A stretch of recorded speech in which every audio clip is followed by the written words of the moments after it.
God Talk on Sundays, and today it's going to be something else. I can call it Salt Talk if you want, but it's actually going to be called something else. I'll tell you what triggered me today. Um, for 40 years, I studied nutrition. I wrote books on health and nutrition. I earned my doctorate from the University of California at Berkeley in 1978. My dissertation was published in a major American scientific journal. All of science has been thrown out of the window in the last few years. With the advent of social media, the stupidity level has gone so high, it's worse than high blood pressure uh, in communities that consume 10 grams of salt a day. So let me back it up a bit. First of all, welcome to the show. Those of you who know me know I've written many books in the field of health, going back to the first published book in the health field, Earth Medicine, Earth Foods, which is a classic in its field. And I immersed myself in Native American foods and medicine. It's a beautiful book. It's an astounding book. And the discoveries that were made by the Native Americans who lived on this continent for 10,000 years before the Europeans arrived, they learned how to use wild plants to treat themselves. In addition to eat, they learned how to heal themselves with plants. And then I spent a good portion of my life studying Fijian medicine and Tongan medicine. And my doctorate resulted in this book, which was the first book published by, is this broadcasting? I can't see the comments. I don't know if they're on very well, but this book is actually a book derived from my doctoral dissertation. Now, I had aimed to educate myself and the world through my writings. And along the way, I wrote children's books. For example, years ago in the 70s, I wrote a book called Bugs in the Peanut Butter for Children. And one of the first things that I taught the kids was throw away the salt shaker. This book won the national, this book, Man's Useful Plants for Children, won the National Children's Book Award at the time. And along the way, I've written books like Herbs and Immunity, The Herbal Bible. I did not write Botanical Latin, but I'm familiar with Botanical Latin, just to show you, one of the old textbooks popped out of the cabinet. But what triggered this show today? Why am I talking about salt? Why is that so important? I'll tell you what happened. I went on Twitter and I posted a very simple statement based on facts. I got tired of writing about the Hamas vermin. I got so pissed off at the American media when the Israelis captured the vermin in Hamas and they stripped them down to their underwear. The vermin in the media went screaming, "Oh, they were abusing the Palestinians." So I said, Hamas vermin terrorists are known to hide knives in their clothing, waiting to strike. Surprised IDF let them wear underwear. Even U.S. prisoners are strip searched and have their anal cavities examined. Every prison on earth strip searches prisoners. But when the Israelis do it, it's a war crime to the vermin who have destroyed this world. So I didn't want to do this anymore. So I was watching a cooking show yesterday, and it's a woman. She's a nice older woman. I didn't want to use her name. I mean, I've watched her shows. All she does is put her hand in a salt thing and throw salt and sugar and cream into everything. And I shake my head and say, how the hell do people watch these shows? And then you see the ads, the plethora of ads for every disease, all these diseases that have emerged in epidemic proportions, and all the ads on all the networks around the clock, like they're not related to diet. Of course they are. So I said PBS cooking shows have done more to damage the health than sustain. Butter, sugar, salt, mounds of salt, rich desserts, no knowledge of the last 50 years of holistic medicine. Ever wonder why so many Americans are fat, stupid, lazy, and sick? And all the big pharma ads for these diseases everywhere you turn. And a lot of people related to that with stupidity on a level that you would expect from people on Twitter and Facebook. Now, I'm not knocking Twitter and Facebook because I use it.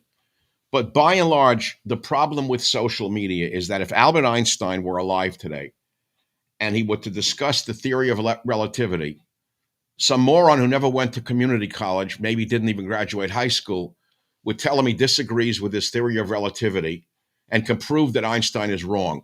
And he thinks that his tweet is equal to the person who spent 20 years studying the field. This is the problem. And it relates not just to politics, it relates to food, diet, and health. So you see these mythologies. So I believe that God has kept me alive to educate the public, and educate the public I will do. So let me begin with the basic. Salt, salt, salt. Salt, not a particular brand. Throw away the salt shaker. We need approximately 1 gram of salt a day. That's 1,000 milligrams. That's all we need is a gram of salt a day. It's about 1,000 milligrams. And we get sufficient salt in our foods to not add it to the food. So back in the 70s, when I was studying for my doctorate, there was a big health issue in America about hypertension amongst African Americans. And of course, studies were done, and studies showed definitively that so-called soul food, which is just saturated with salt, every dish in so-called soul food was salted to death, and that it was directly related to hypertension in African Americans. Educated African Americans learned that and threw away the salt shaker and stopped cooking with salt. But that's all been forgotten. At the same time, there was a doctor over in Oakland. I forget his name. He was a brilliant guy. There was an epidemic of hyperactivity amongst children, and they were prescribing Ritalin.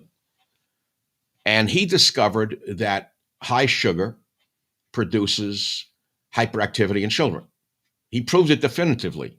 And it was widely accepted and widely popular. And all the smart mothers and fathers stopped giving their children sugar, no cookies.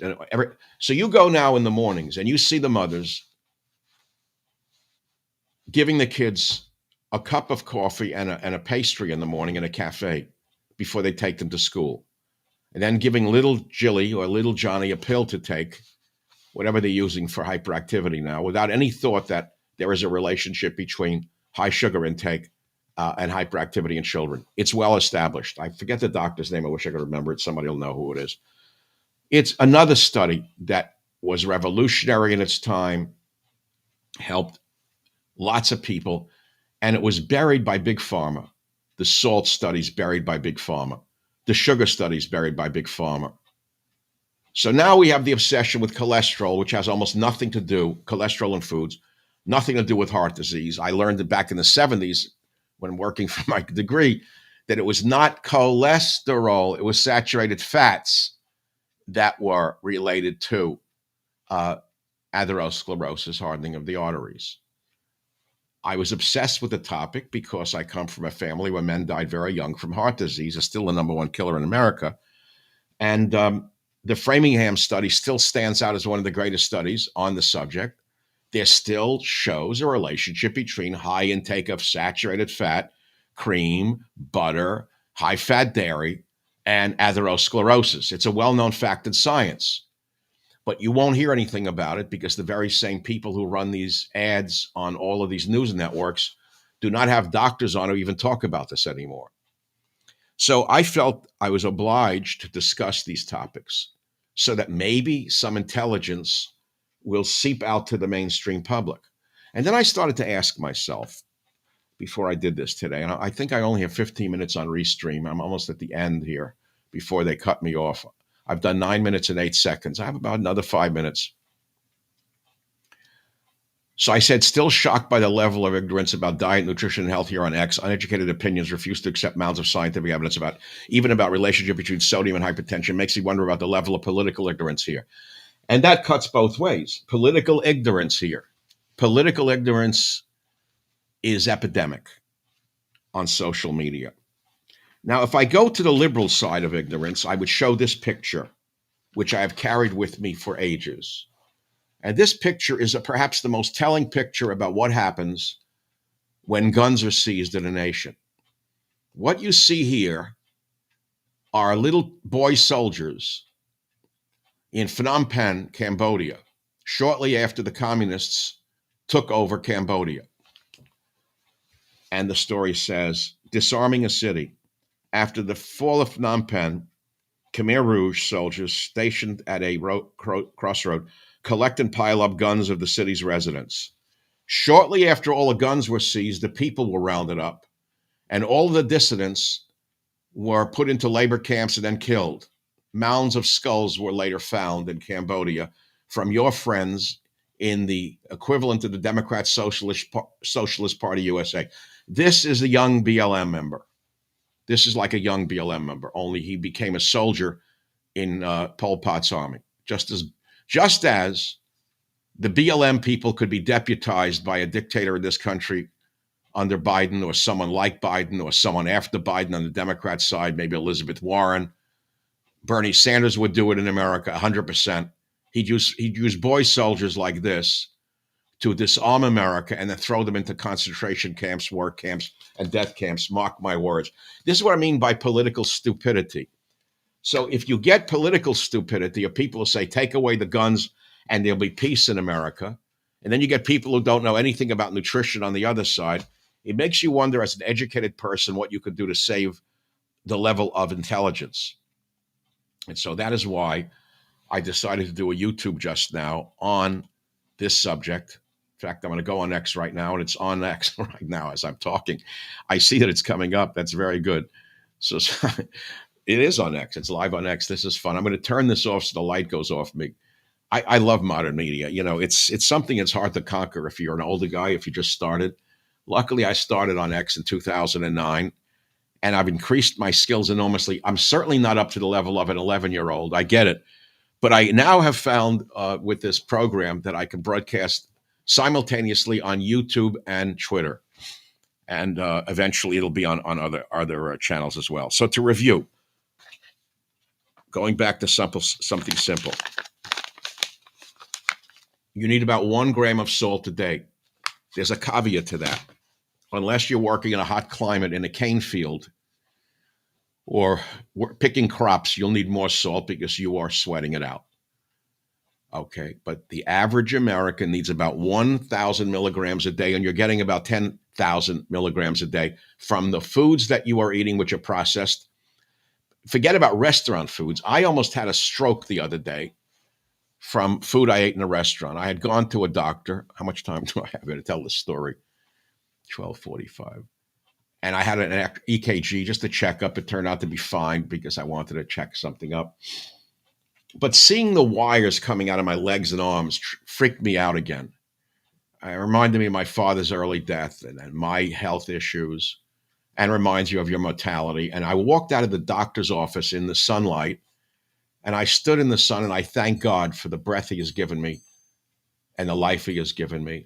First I made a prayer for giving me life. Then I got in my car and I started to drive home, and I pulled into a mall and I said, I'm going to eat something. I'm hungry. So it was like food thing. So I went to a place and ordered extra sauce, this green sauce, of course, full of salt. Poured it all over the fish sandwich. That night, again, violated my diet. I ordered pizza and pasta by Uber Eats, filled with salt. That night, my blood pressure went through the roof. I had a headache I couldn't defeat. It was a nightmare.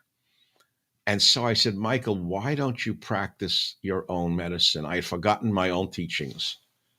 Because when we get anxiety or we get nervous, what we do is we eat things that we know we shouldn't, and we don't care. We say the hell with it. That's exactly when we get sick. So I'm going to follow my own advice. Doctor, heal thyself. And with God's will and your following, I will keep healing myself. But no one lives forever. I am in the 9th decade of my life, and that's all I can say. The rest is up to God. And of course, I'll lower my salt, my saturated fat. I don't eat sugar ever. I haven't eaten a dessert in 40 years. I don't eat cake. I don't eat dessert. I hope you've enjoyed this, and soon I will be back with another shorty right here on whatever channel you're listening to on the Michael Savage podcast show, which you can get on any podcast outlet. Thanks for listening. This will end itself shortly, so I'm going to let it end itself and see what happens, because it says I only get 15 minutes on Restream. Let's see what happens. 55. I can show you some other books if you like. I can show you some other studies. The very famous SALT study by Sasaki et al. Why is it still running? The stream is still on. That's shocking. Well, I'll keep going. So there was another famous study about salt and hypertension from Japan back in the 70s when I was studying nutrition at Berkeley. And Sasaki's paper stands out in my mind. SASAKI. I don't think there's anything that's come along that's debunked it. No one's shown that salt is good for you over a certain amount. So he did an analysis of hypertension amongst Japanese in Japan. And he showed a map of Japan. And I believe in the north of Japan, they grow apples, or one or the other. One part of the island chain, they eat a lot of salty foods. They have a huge high rates of hypertension. In the other district or region of Japan, I believe it was the south, they're an apple growing region and they eat tons of apples, which is rich in potassium. They have the lowest rate of hypertension in Japan. So there was a direct relationship between sodium intake and hypertension. One of the best studies. Again, you will not see this on the news channels because there's no money in treating yourself through diet. Back in the 70s, we all knew that diet and health were related. We all studied the ancient Chinese diets and ancient Chinese methods of healing, which are still used, whether they be Tai Chi or etc., methods of healing. But, doctor heal thyself. Food was medicine in China. With the advent of Western diets in China, their health has gone down the tubes. Same thing in Japan. They used to enjoy great health. And then once McDonald's arrived in Japan, they started to suffer from the same diseases that we have in America. Endemically, they have hypertension, diabetes, heart disease, when in the past they had very, very low rates of these chronic diseases because they ate a very sparse diet of rice, fish, and vegetables by and large. And now when they eat the American diet, especially dairy, which their bodies are not made for, they're getting sick as sick as Americans. Well, I could talk about dairy for a minute. There's another thing that I don't like about the ads. There are races of people who do not have the genetic capacity to break down cow dairy. They would be large numbers of Ashkenazi Jews and African Americans and Native Americans. They do not tolerate dairy foods very well. You may not know this, cow dairy. Again, thrown out the window. All these studies that were well established were thrown away by the big drug companies, the same people who gave you the vaccination and the booster shots that are causing catastrophic illnesses around the world, such as psoriasis epidemics now as related to these COVID shots, in my opinion. I guess I have to cover myself. And so the reason you may doubt what I'm saying to you is because you're not studying the science and you don't see any of this reported in the media because they're interlocked with the corporations that advertise on their networks. Now, I'm not going to choose one, but pick Fox News. Every other ad is for a disease that you didn't even know existed. Why are there so many diseases all of a sudden in America? You tell me it's not related to the lifestyles of the people? Of course, there's a genetic component. I remember my wise professor at Cal, who all three of my professors were really brilliant research MDs. And one of them said to me, Michael, look, you can only do so much with diet. He said, I've done autopsies on people with perfectly clear arteries who died in their 30s from a heart attack. And that got me scared, oh, great, the hell can I do about that? So there are other factors. I said, so what other factors in disease? He says to me, Michael, he said, I believe there are three elements to disease. One is lifestyle, meaning food, diet, exercise. That's 1/3 of the pie. The other third is genetics, which you cannot control. And the other third is the mystery, the unknown. Just remember that. There's always the mystery element. So on that note, I'll give you the best advice I can. Throw away the salt shaker. Throw away the saturated fat. Never eat desserts ever again as long as you live. And that's all I have to say until the day you die. That's it. Thanks for listening. Hope I'll be back again with another health tip from yours truly, Dr. Michael Savage, signing off. Got to always find that end button, and I don't know where it is. It's this. It says live. You'll have to forgive me. I don't know how. I thought it would end by now. There's a button that says end. Oh, end stream. Okay, end stream. I'm ending the stream. Thank you very much for listening. There we go. Hit the like button. Subscribe to YouTube. Whatever you have to do.